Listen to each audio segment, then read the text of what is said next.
ପିଲାମାନେ ଆଜି ଆମେ ନବମ ଶ୍ରେଣୀ ସାହିତ୍ୟ ବହିର ପ୍ରଥମ କବିତା କାହା ମୁଖ ଅନାଇ ବଞ୍ଚିବି କବିତାଟିର ପ୍ରଶ୍ନାବଳୀର ଉତ୍ତର ଗୁଡ଼ିକ ଆଲୋଚନା କରିବା। ତା ପୂର୍ବରୁ ଯଦି ତମେମାନେ ମୋ ଚ୍ୟାନେଲରେ ନୂଆ ଅଛ ଚ୍ୟାନେଲଟିକୁ ସବସ୍କ୍ରାଇବ୍ କରିଦିଅନ୍ତୁ। ତା ସହିତ ପାଖରେ ଥିବା ବେଲ୍ ବଟନରେ କ୍ଲିକ୍ କରି ଅଲ୍ ଅପସନରେ କ୍ଲିକ୍ କରନ୍ତୁ, ଯାହାଫଳରେ ନୂଆ ନୂଆ ଭିଡ଼ିଓ ଗୁଡ଼ିକର ନୋଟିଫିକେସନ୍ ସର୍ବପ୍ରଥମେ ପାଇପାରିବେ। ତେବେ ଚାଲନ୍ତୁ ଭିଡ଼ିଓଟିକୁ ଷ୍ଟାର୍ଟ କରିବା। ପିଲାମାନେ ଦେଖିବା 1 ନମ୍ବର କ୍ୱେଶ୍ଚନ୍ କ'ଣ ଦେଇଛି, ନିମ୍ନୋକ୍ତ ଉକ୍ତି ମଧ୍ୟରୁ ଯେଉଁଗୁଡ଼ିକ ଠିକ୍ ତାହା ଲେଖ। 1 ନମ୍ବର କ୍ୱେଶ୍ଚନ୍ କ'ଣ ଦେଇଛି, ଜୀବନ ଅଭାବରେ ମାଛ ବଞ୍ଚିପାରେ, ଏ ଉକ୍ତିଟି ଭୁଲ। খ ନମ୍ବର ଦେଇଛି, କୃଷ୍ଣ ତାଙ୍କ ପିତାଙ୍କୁ ଚନ୍ଦ୍ର ଆଣି ଦେବା ପାଇଁ ଅଳି କରୁଥିଲେ, ଏ ଉକ୍ତିଟି ଠିକ୍। ଗ ନମ୍ବର କ୍ୱେଶ୍ଚନ୍ ଦେଖିବା ପିଲାମାନେ, ଯଶୋଦା କୃଷ୍ଣକୁ ମଥୁରାକୁ ଯିବାକୁ ବାରଣ କରୁଥିଲେ, ଏ ଉକ୍ତିଟି ଠିକ୍। ତମେମାନେ ଠିକ୍ ଚିହ୍ନ ଦେବ। ଘ ନମ୍ବର ଦେଇଛି, ଯଶୋଦା ପକ୍ଷରେ କୃଷ୍ଣ ବିଚ୍ଛେଦ ଅସହ୍ୟ ଥିଲା, ଏ ଉକ୍ତିଟି ଠିକ୍ ପିଲାମାନେ। ଗ ନମ୍ବର ଦେଖିବା, କୃଷ୍ଣ ପିଲାଦିନେ କାହାକୁ ଡରୁ ନଥିଲେ, ଏଟା ହେଉଛି ଭୁଲ। କୃଷ୍ଣ ପିଲାଦିନେ ତାଙ୍କ ମାତାଙ୍କୁ ଡରୁଥିଲେ। ଚ ନମ୍ବର ଦେଖିବା, କୃଷ୍ଣ ରାଗିଗଲେ ରନ୍ଧାହାଣ୍ଡି ଭାଙ୍ଗି ଦେଉଥିଲେ, ଏ ଉକ୍ତିଟି ଠିକ୍ ପିଲାମାନେ। ତାପରେ 6 ନମ୍ବର ଦେଖିବା, କୃଷ୍ଣ ଉଚ୍ଚ ପାହାଚ ଚଢ଼ି ପାରୁ ନଥିଲେ, କୃଷ୍ଣ ଉଚ୍ଚ ପାହାଚ ଚଢ଼ି ପାରୁ ନଥିଲେ, ଏ ଉକ୍ତିଟି ଠିକ୍। ଠିକ୍ ଚିହ୍ନ ଦେବ ପିଲାମାନେ। 2 ନମ୍ବର ଦେଖିବା କ'ଣ ଦେଇଛି, ପଠିତାଂଶରୁ ଶବ୍ଦ ବାଛି ଶୂନ୍ୟସ୍ଥାନ ପୂରଣ କର। କ ନମ୍ବର ଦେଇଛି, ମା ପୁଅ ଆଖିରେ ଡ୍ୟାସ୍ ଲଗାଇ ଦେଉଥିଲେ, ମା ପୁଅ ଆଖିରେ ଅଞ୍ଜନ ଲଗାଇ ଦେଉଥିଲେ। ଖ ନମ୍ବର ଦେଇଛି, ମୋ କଥାକୁ ସେ ଡ୍ୟାସ୍ ଗ୍ରହଣ କଲା ନାହିଁ, ମୋ କଥାକୁ ସେ ତିଳେ ମାତ୍ର ଗ୍ରହଣ କଲା ନାହିଁ। ଗ ଦେଇଛି, ଗରିବଟିର ଡ୍ୟାସ୍ କେହି ନାହାନ୍ତି, ଗରିବଟିର ସାହା କେହି ନାହାନ୍ତି। ଘ ନମ୍ବର ଦେଇଛି, ସନ୍ନ୍ୟାସୀଙ୍କ ଡ୍ୟାସ୍ ମଣ୍ଡଳରେ ଅପୂର୍ବ ଜ୍ୟୋତି ପ୍ରକାଶିତ, ସନ୍ନ୍ୟାସୀଙ୍କ ମଣ୍ଡଳରେ ମୁଖମଣ୍ଡଳରେ ଅପୂର୍ବ ଜ୍ୟୋତି ପ୍ରକାଶିତ। ମୋ ନମ୍ବର ଦେଇଛି, ମୋ ସହିତ ମୋ ଡ୍ୟାସ୍ ସବୁଆଡ଼େ ଯାଏ, ମୋ ସହିତ ମୋ ଛାଇ ସବୁଆଡ଼େ ଯାଏ।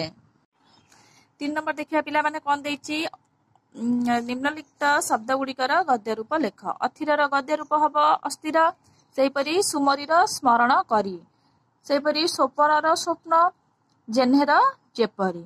4 ନମ୍ବର ଦେଖିବା କ୍ୱେଶ୍ଚନ୍ କ'ଣ ଦେଇଛି, ନିମ୍ନଲିଖିତ ଶବ୍ଦ ଗୁଡ଼ିକ ଭିନ୍ନ ଭିନ୍ନ ଅର୍ଥ ପ୍ରକାଶ କରୁଥିବା ବାକ୍ୟରେ ବ୍ୟବହାର କର।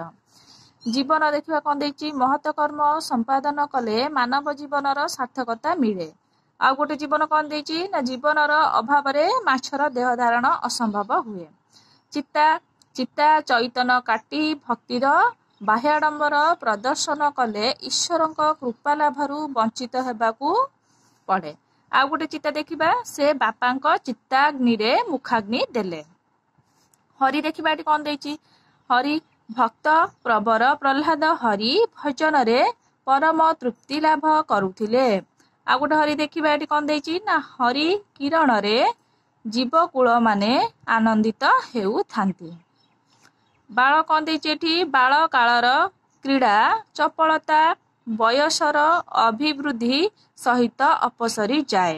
ଆଉ ଗୋଟେ ବାଳ ଦେଖିବା ଏଠି କ'ଣ ଦେଇଛି ନା, ପିଲାଟିର ଯାଁ ବାଳ ଦେବପୀଠରେ କୀର୍ତ୍ତନ କରିବା ପାଇଁ ମା ମାନସିକ କରିଥିଲେ। ଆଉ ଗୋଟେ ବାଳ ଏଠି ଦେଇଛି, ଶ୍ରୀକୃଷ୍ଣ ଯଶୋଦାଙ୍କର ଏକମାତ୍ର ବାଳ ଥିଲେ।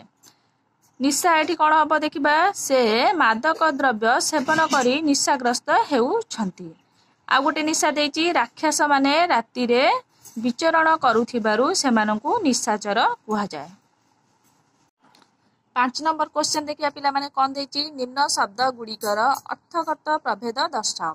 ସର ଦନ୍ତେସର ଦେଇଛି ଏଠି ତାଲବେସର ସର ଦେଇଛି। ଦେଖିବା କ'ଣ, ସର ଏଠି ଶ୍ରୀକୃଷ୍ଣ ସର ଲବଣୀକୁ ନ ଖାଇ ଫିଙ୍ଗି ଦେଉଥିଲେ, ଏଠି ଖାଦ୍ୟ ବିଶେଷକୁ ବୁଝାଉଛି। ଆଉ ଗୋଟେ ସର ଏଠି କ'ଣ ଦେଇଛି ନା, ଭୀଷ୍ମ ପାଣ୍ଡବ ମାନଙ୍କର ବିନାଶ ପାଇଁ 5ଟି ଅବ୍ୟର୍ଥ ସର ନିଜ ପାଖରେ ରଖିଥିଲେ, ଏଟା ହେଉଛି ଅସ୍ତ୍ର ବିଶେଷକୁ ବୁଝାଉଛି। ସୁଧା କ'ଣ ହବ ନା, ବିଷ୍ଣୁ ମୋହିନୀ ବେଶ ଧାରଣ କରି ଦେବତାମାନଙ୍କୁ ସୁଧା ପରୋଷି ଥିଲେ, ଏଟା ହେଉଛି ଅମୃତ। ଆଉ ଗୋଟେ ସୁଧା କ'ଣ ହବ ନା, ଯେତେ କହିଲେ ସୁଧା ସେ ଭଳି ସେ ପିଲା ରିଆ ବୁଦ୍ଧି ଛାଡ଼ିବ ନାହିଁ, ଏଟା ହେଉଛି। ଦେଖିଲ ପିଲାମାନେ ଏଇଭଳି ହବ। ସମ ଦେଖିବା ଏଠି, ମା ସବୁ ପିଲାଙ୍କୁ ସମ ଭାବରେ ମିଷ୍ଟାନ ଦେଲେ, ଏଠି ଆଉ ଗୋଟେ ସମ ହବ ତାଲବେସମ ଦେଖିବା, ଗ୍ରୀଷ୍ମ କାଳରେ ଅଗ୍ନିଶମ ସଂସ୍ଥାର ତତ୍ପରତା ବଢ଼ିଯାଏ। ଆଉ ଗୋଟେ ସମୟଟି ପିଲାମାନେ ସମଦମର ଅନୁଶୀଳନ କଲେ ମାନବ ଜୀବନ ଧନ୍ୟ ହୋଇଯାଏ। ଏଟା ହେଉଛି ଗୁଣ ବିଶେଷ। 6 ନମ୍ବର ପ୍ରଶ୍ନ ଦେଖିବା କଣ ଦେଇଛି। ନିମ୍ନ ଶବ୍ଦ ଗୁଡ଼ିକର 2ଟି ଲେଖାଏଁ ପ୍ରତିଶବ୍ଦ ଲେଖ। ରାଜାଙ୍କର 2ଟି ପ୍ରତିଶବ୍ଦ ଲେଖିବା। ରାଜାଙ୍କର ହେଉଛି ନୃପତି ଆଉ ଅଧିସ୍ୱର। ଅଙ୍ଗର ସେଇଭଳିଆ ପ୍ରତିଶବ୍ଦ ଦେଖିବା। ଅଙ୍ଗର ହେଉଛି ଶରୀର ଆଉ ଦେହ। ନିଶିର ପ୍ରତିଶବ୍ଦ ରାତି ଆଉ ତ୍ରିଜାମା। ବନର ସେଇଭଳିଆ 2ଟି ପ୍ରତିଶବ୍ଦ ଜଙ୍ଗଲ ଆଉ ଅରଣ୍ୟ। ବସ୍ତ୍ର ସେଇଭଳିଆ 2ଟି ପ୍ରତିଶବ୍ଦ ଲୁଗା ଆଉ ବସନ। ପିଲାମାନେ 7 ନମ୍ବର କ୍ୱେଶ୍ଚନ ଦେଖିବା। ନିମ୍ନଲିଖିତ ଶବ୍ଦ ଗୁଡ଼ିକର ବ୍ୟାସବାକ୍ୟ ସହ ସମାସର ନାମ ଲେଖ। ଶ୍ୟାମଘନ ଦେଇଛି, 10 ଦିଗ ଦେଇଛି ଆଉ ଚନ୍ଦ୍ରମୁଖ ପାକଭାଣ୍ଡ।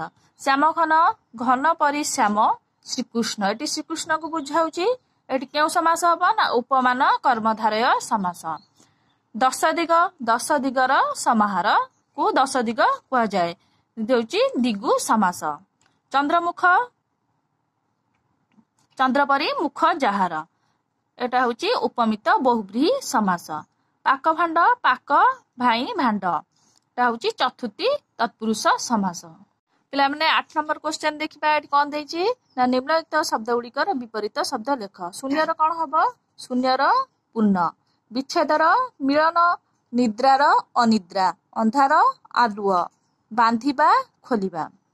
9 ନମ୍ବର କ୍ୱେଶ୍ଚନ କଣ ଦେଇଛି ଦେଖିବା ପିଲାମାନେ। ଏଠି ନା କ ସ୍ତମ୍ଭର ଶବ୍ଦ ସହ ଖ ସ୍ତମ୍ଭର ଉପଯୁକ୍ତ ଶବ୍ଦ ଯୋଗ କରି ବାକ୍ୟ ଗଠନ କର।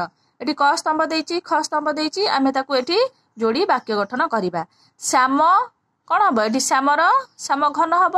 ଏଠି ଦେଇଛି କଣ? ଶ୍ୟାମ ଯୁକ୍ତ ଘନ। ଶ୍ୟାମ ଘନ। ଶ୍ରୀକୃଷ୍ଣଙ୍କର ଅନ୍ୟ ନାମ ଶ୍ୟାମ ଘନ। ତାପରେ ଦେଇଛି ଚନ୍ଦ୍ର। ଚନ୍ଦ୍ରର କଣ ହବ ପିଲାମାନେ? ଚନ୍ଦ୍ର ମୁଖ। ଚନ୍ଦ୍ର ଯୁକ୍ତ ମୁଖ।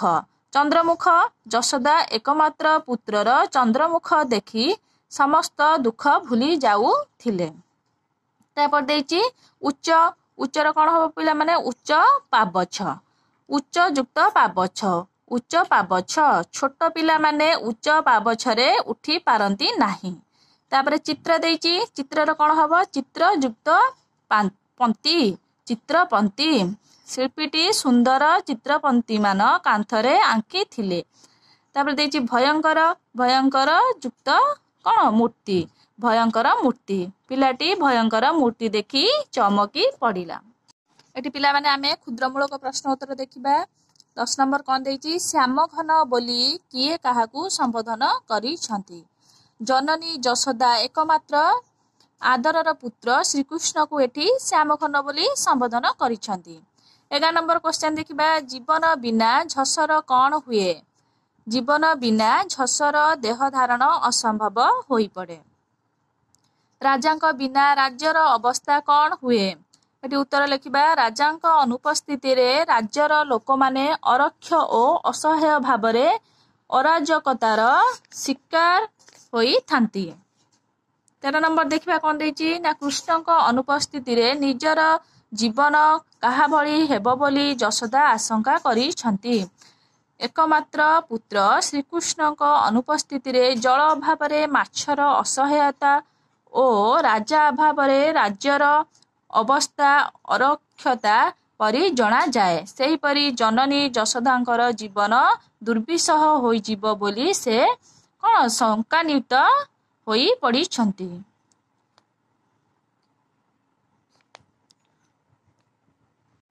14 ନମ୍ବର କ୍ୱେଶ୍ଚନ ଦେଖିବା। କୃଷ୍ଣ ତାଙ୍କ ପିତାଙ୍କୁ କଣ ମାଗନ୍ତି? ଉତ୍ତର ଲେଖିବା। ବୃଦ୍ଧ କାଳେ ଏକମାତ୍ର ଅଲ୍ଲଳ ସନ୍ତାନ ଶ୍ରୀକୃଷ୍ଣ ପିତା ନନ୍ଦରାଜାଙ୍କ ପାଖରେ ଅଳି କରି ଆକାଶର ଚନ୍ଦ୍ରମାକୁ ମାଗୁଥିଲେ। 15 ନମ୍ବର ଦେଖିବା କଣ ଦେଇଛି। ଯଶୋଦା କୃଷ୍ଣଙ୍କ ଶରୀରରେ କଣ ଲେପନ କରୁଥିଲେ? ଉତ୍ତର ଲେଖିବା। ଜନନୀ ଯଶୋଦା ତାଙ୍କର ଏକମାତ୍ର ସୁକୁମାର ପୁତ୍ର କହ୍ନାଇର ଶରୀରରେ କସ୍ତୁରୀ କୁସୁମ ଅଗୁର ଓ ଚନ୍ଦନ ମିଶ୍ରିତ ଚତୁଃସମ ଲେପନ କରୁଥିଲେ। 16 ନମ୍ବର ଦେଖିବା। ଯଶୋଦା କୃଷ୍ଣଙ୍କ ମସ୍ତକକୁ କିପରି ବେଶ କରୁଥିଲେ? ମା ଯଶୋଦା ପୁତ୍ର କୃଷ୍ଣଙ୍କ ମସ୍ତକର କେଶଗୁଡ଼ିକୁ ପୁଷ୍ପ ଦ୍ୱାରା ସୁବେଶିତ କରି ଲଲାଟରେ ଚନ୍ଦନ ବିନ୍ଦୁ ଦେଉଥିଲେ। 17 ନମ୍ବର କ୍ୱେଶ୍ଚନ ଦେଖିବା। କୃଷ୍ଣଙ୍କ କାନରେ କଣ ଶୋଭା ପାଏ? ଶ୍ରୀକୃଷ୍ଣଙ୍କ କାନରେ ସୁବର୍ଣ୍ଣର କୁଣ୍ଡଳ ଦ୍ୱୟ ଶୋଭା ପାଏ। 8 ନମ୍ବର କ୍ୱେଶ୍ଚନ ଦେଖିବା। କୃଷ୍ଣ ବନକୁ ଗଲେ ଯଶୋଦାଙ୍କ ମନରେ କି ଅନୁଭୂତି ସୃଷ୍ଟି ହୁଏ? କି ଅନୁଭୂତି ସୃଷ୍ଟି ହୁଏ? ନା ଶ୍ରୀକୃଷ୍ଣ ବନକୁ ଗଲେ ମାତା ଯଶୋଦା ତାଙ୍କର ମୁହୂର୍ତ୍ତକର ବିଚ୍ଛେଦରେ ଅସ୍ଥିର ହୋଇ ପଡ଼ନ୍ତି। ତାଙ୍କର ଶରୀର ଗୃହରେ କର୍ମରତ ଥିଲେ ମଧ୍ୟ ମନ ଓ ପ୍ରାଣ ଶ୍ରୀକୃଷ୍ଣଙ୍କ ପାଖରେ ବନରେ ବିଚରଣ କରୁଥାଏ। 19 ନମ୍ବର ଦେଖିବା। କୃଷ୍ଣଙ୍କ ଅନୁପସ୍ଥିତିରେ ଯଶୋଦା କ'ଣ କରିବେ ବୋଲି କହିଛନ୍ତି? ଉତ୍ତର, କୃଷ୍ଣଙ୍କ ଅନୁପସ୍ଥିତିରେ ଯଶୋଦା ଗଭୀର ଜଳରେ ପ୍ରାଣ ବିସର୍ଜନ କରିବେ ବୋଲି ତାଙ୍କୁ ଚେତାବନୀ ଦେଇଛନ୍ତି। 20 ନମ୍ବର କ୍ୱେଶ୍ଚନ ଦେଖିବା ପିଲାମାନେ। ଯଶୋଦା କୃଷ୍ଣଙ୍କୁ କ'ଣ କ'ଣ ଖାଇବାକୁ ଦିଅନ୍ତି? ଉତ୍ତର ଲେଖିବା। ମା ଯଶୋଦା ପରମ ସ୍ନେହରେ ନିଜର ଏକମାତ୍ର ପୁତ୍ର କୃଷ୍ଣଙ୍କୁ ସର, ଲବଣୀ ଓ ଅଧାମ ଓ ଅମୃତ ତୁଲ୍ୟ ପାଚିଲା କଦଳୀ ଖାଇବାକୁ ଦେଇଥାନ୍ତି। 21 ନମ୍ବର କ୍ୱେଶ୍ଚନ। କୃଷ୍ଣଙ୍କୁ ସୁସ୍ୱାଦୁ ଖାଦ୍ୟ ରୁଚେ ନାହିଁ ବୋଲି କବିତାରେ ଯେଉଁ ପଂକ୍ତିରୁ ଜଣାପଡ଼ୁଛି ତାହା ଲେଖ। ଜନନୀ ଯଶୋଦାଙ୍କ ସୁସ୍ୱାଦୁ ଖାଦ୍ୟ କୃଷ୍ଣଙ୍କୁ ଅରୁଚିକର ଲାଗେ ତାହା ନିମ୍ନୋକ୍ତ ପଂକ୍ତିରେ କବି ଲେଖିଛନ୍ତି। ସର, ଲବଣୀ, ଅଧାମ, ପକ୍ୱରମ୍ଭା ସୁଧାସମ, ମୁଖେ ଦେଲେ ଥୁ ଥୁ କରି ଫିଙ୍ଗୁ, ଯେତେ ରୂପେ ନାଳିଆଇ, ପରସଇ ବଳିଆଇ, କୋପେ ଉଠି ପାକଭାଣ୍ଡ ଭାଙ୍ଗୁରେ ଜୀବଧନ। 22 ନମ୍ବର କ୍ୱେଶ୍ଚନ ଦେଖିବା। କୃଷ୍ଣ ରାଗିଗଲେ କ'ଣ କରୁଥିଲେ? ଶ୍ରୀକୃଷ୍ଣ ବଡ଼ ଅବାଧ୍ୟ ଓ ବିଚିତ୍ର ସ୍ୱଭାବର ଥିଲେ। କୌଣସି କାରଣରୁ ସେ ରାଗିଗଲେ କ୍ରୋଧରେ ଅନ୍ନରନ୍ଧା ପାତ୍ରକୁ ଭାଙ୍ଗି ନଷ୍ଟ କରି ଦେଉଥିଲେ। 23 ନମ୍ବର କ୍ୱେଶ୍ଚନ ଦେଖିବା। କୃଷ୍ଣ ଡରିଗଲେ କ'ଣ କରୁଥିଲେ? କୃଷ୍ଣ ଡରିଗଲେ ମାଙ୍କ କୋଳରେ ମାଙ୍କୁ କୁଣ୍ଢାଇ ଧରି ତାଙ୍କ ଲୁଗାରେ ମୁହଁ ଲୁଚାଇ ଦେଉଥିଲେ।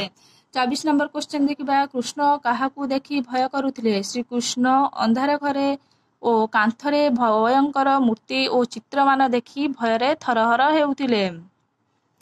25 ନମ୍ବର କ୍ୱେଶ୍ଚନ ଦେଖିବା। କୃଷ୍ଣ ମଥୁରାରେ କ'ଣ ଶୁଣି ଅଧିକ ଭୟଭୀତ ହୋଇପଡ଼ିବେ ବୋଲି ଯଶୋଦା ଆଶଙ୍କା ପ୍ରକାଶ କରିଛନ୍ତି? ଉତ୍ତର ଲେଖିବା। ଏକମାତ୍ର ପୁତ୍ର ଶ୍ରୀକୃଷ୍ଣ ମଥୁରାରେ ହାତୀ ଓ ଘୋଡ଼ାମାନଙ୍କର ବିଚିତ୍ର ଚିତ୍କାର ଶୁଣି ଅଧିକ ଭୟଭୀତ ହୋଇପଡ଼ିବେ ବୋଲି ଯଶୋଦା ଆଶଙ୍କା ପ୍ରକାଶ କରିଛନ୍ତି। 26 ନମ୍ବର କ୍ୱେଶ୍ଚନ ଦେଖିବା। କୃଷ୍ଣ ଉଚ୍ଚ ପାହାଚ ଉଠି ପାରନ୍ତି ନାହିଁ ବୋଲି ଯଶୋଦା କାହିଁକି କହିଛନ୍ତି? ଉତ୍ତର ଲେଖିବା। କୃଷ୍ଣ ଅତି ସୁକୁମାର ଓ ଛୋଟ ପିଲା ଥିଲେ ବୋଲି ଯଶୋଦା ତାଙ୍କ ପୁଅ ଉଚ୍ଚ ପାବଛରେ ନ ଉଠି ପାରିବାର ଦୁର୍ବଳତାକୁ ମାତୃସୁଲଭ ଜନିତ ଭାବପ୍ରବଣତାରେ ସ୍ୱୀକାର କରିଛନ୍ତି।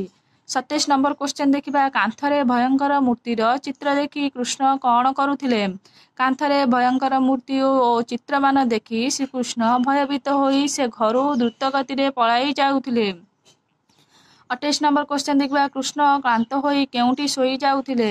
କୃଷ୍ଣ କ୍ଳାନ୍ତ ହୋଇ ମା ଯଶୋଦାଙ୍କ କୋଳରେ ନିର୍ଭୟରେ ଶୋଇ ଯାଉଥିଲେ।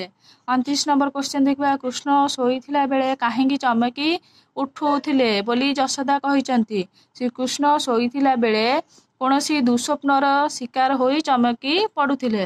30 ନମ୍ବର କ୍ୱେଶ୍ଚନ ଦେଖିବା। କୃଷ୍ଣ ଚମକି ପଡ଼ି କ'ଣ କରୁଥିଲେ? ଭୟଭୀତ ଶ୍ରୀକୃଷ୍ଣ ଚମକି ପଡ଼ିଲେ ମାଙ୍କ କଣ୍ଠରେ ଦୁଇ ହାତ ଛନ୍ଦି ତାଙ୍କର ଲୁଗାକାନି ଘୋଡ଼ି ହୋଇ ଶୋଇ ଯାଉଥିଲେ। ପିଲାମାନେ ଏଠି ଦେଖିବା ସରଳାର୍ଥ କ'ଣ ଦେଇଛି ନା 31 ନମ୍ବର। ଜୀବନ ବିହୁନେ ଯେହ୍ନେ ଯଶ, ରାଜା ବିନେ ଯେହ୍ନେ ଗ୍ରାମ ଦେଶ। ଏଠି ଆଲୋଚ୍ୟ କବିତାଂଶଟି କବି ଭକ୍ତଚରଣ ଦାସଙ୍କ ବିଚରଣ ମଥୁରା ମଙ୍ଗଳ କାବ୍ୟରୁ ଆନୀତ କାହା ମୁଖ ଅନାଇ ବଞ୍ଚିବି କବିତାର ଅଂଶବିଶେଷ ଅଟେ। ଏଠାରେ କବି ଏକମାତ୍ର ପୁତ୍ର ଶ୍ରୀକୃଷ୍ଣଙ୍କର ମଥୁରା ଗମନରେ ବିବ୍ରତ ହୋଇପଡ଼ିଥିବା ସ୍ନେହମୟୀ ମାତା ଯଶୋଦାଙ୍କର ମାତୃସୁଲଭ ଜନିତ ଦୁର୍ବଳତା ଉପରେ ଆଲୋକପାତ କରିଛନ୍ତି। ଏଠି ଯେତେବେଳେ କ'ଣ ଶ୍ରୀକୃଷ୍ଣ ମଥୁରା ଯିବେ ବୋଲି ଶୁଣିଛନ୍ତି ମାମୁଁ କଂସଙ୍କ ପାଖକୁ, ସେତେବେଳେ କ'ଣ ନା ମାତା ଯଶୋଦା ବ୍ୟସ୍ତ ବିବ୍ରତ ହୋଇପଡ଼ିଛନ୍ତି ଏବଂ ସେ ଦୁର୍ବଳତା ଅନୁଭବ କରିଛନ୍ତି। ତାକୁ ବୁଝାଇବାକୁ ଯାଇ କବି କହିଛନ୍ତି ଏଠାରେ ଜୀବନ ବିହୁନେ ଯେହ୍ନେ ଯଶ, ରାଜା ବିନେ ଯେହ୍ନେ ଗ୍ରାମ ଦେଶ। ପିଲାମାନେ ତମେ ଏହାକୁ ନୋଟ୍ କରିନେବ। ଆକୁ ଆଲୋଚନା କଲେ ଭିଡ଼ିଓଟି ବହୁତ ଲଙ୍ଗ ହେଇଯିବ। ନୋଟକୁ ଉଠେଇ ନେବ।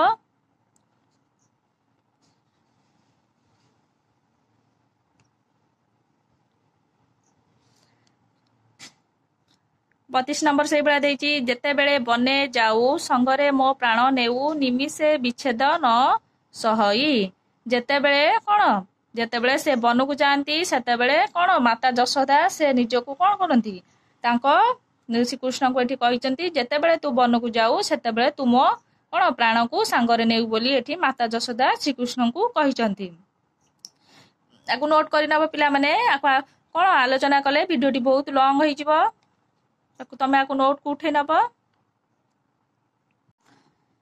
तुम मैंने पिला माने आपको नोट को उठे नब भिडियोटी बहुत लंग हो। एटा 33 नंबर अच्छी सरल बणी अधाम पक्व रंभा सुधा सम मुखे देले थू थू करी फिंगू। नोट को उठे नब पिला माने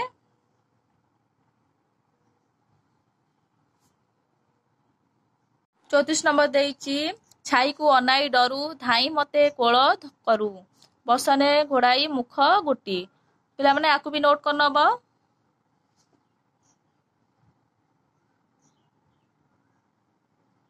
तापरे 35 नंबर देइची माए बोली डाकिबू काहाकू साहाबा के आहा बोली बाकुरे। आकु भी नोट कर नब पिला माने वीडियोटी बहुत लंग होई जिवो आकु आलोचना कले।